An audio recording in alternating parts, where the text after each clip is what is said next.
J'ai jamais eu le réveil facile, mais ce matin-là, c'était bien pile. Me croyais devenu sénile, car j'étais tout raide dans mon lit. J'essayais bien de fermer les yeux, ça ne marchait pas. Paupières coincées, j'essayais de bouger les mains, les pieds, mais rien à faire, c'était pas mieux.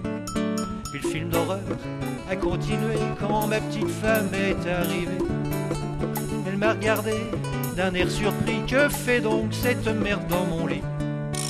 Souvent les draps, elle poursuivit. Où est donc mon mari bien-aimé? Il laisse toujours tout traîner. Faut encore que je range son fourbi.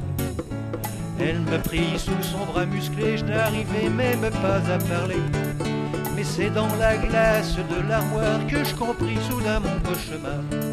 J'étais tout raide et tout brillant, j'avais un petit bonnet sur la tête, des sabots et des petites lunettes, j'étais devenu un nain de jardin.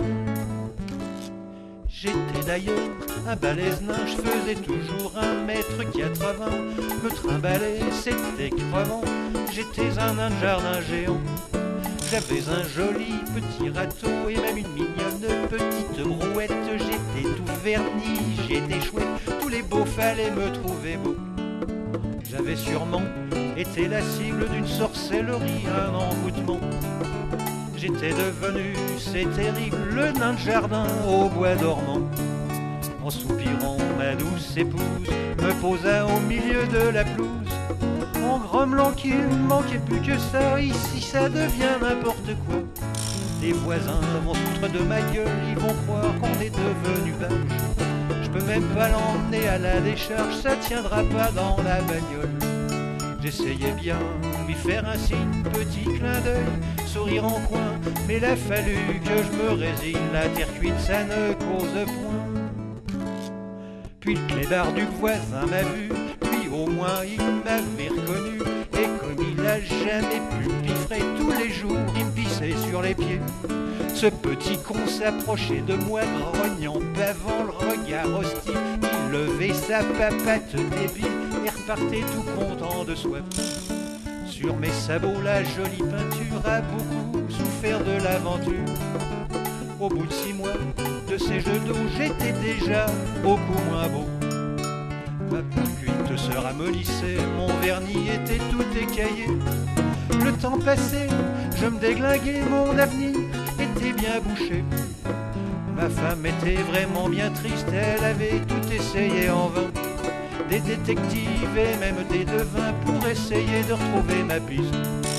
Tous ces cons qui passaient près de moi avec loupe ou baguette de sourcier. Désolé madame, mais je ne vois pas où votre mari a bien pu passer. Il n'y en avait qu'une qui me comprenait, c'était la petite fille d'à côté. Elle croyait encore au conte des fées, je voyais bien qu'elle avait deviné. Un jour la chère petite copine dit à ma femme en me montrant: regarde comme il a bonne mine, fais-lui un bisou, il sera content. Mais je ne veux pas, il est trop moche. Mais si, vas-y, c'est dans la poche. Il est à chier, c'est à mourir, c'est vraiment pour te faire plaisir. Ma femme s'approcha de moi, d'un air pincé, elle m'embrassa. Soudain le miracle s'accomplit, je redevins le séducteur que je suis.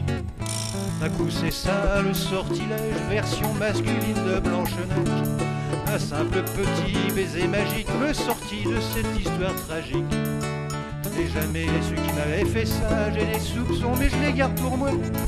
Mais c'est génial, même si j'en ai chié, je suis un personnage de conte de fées.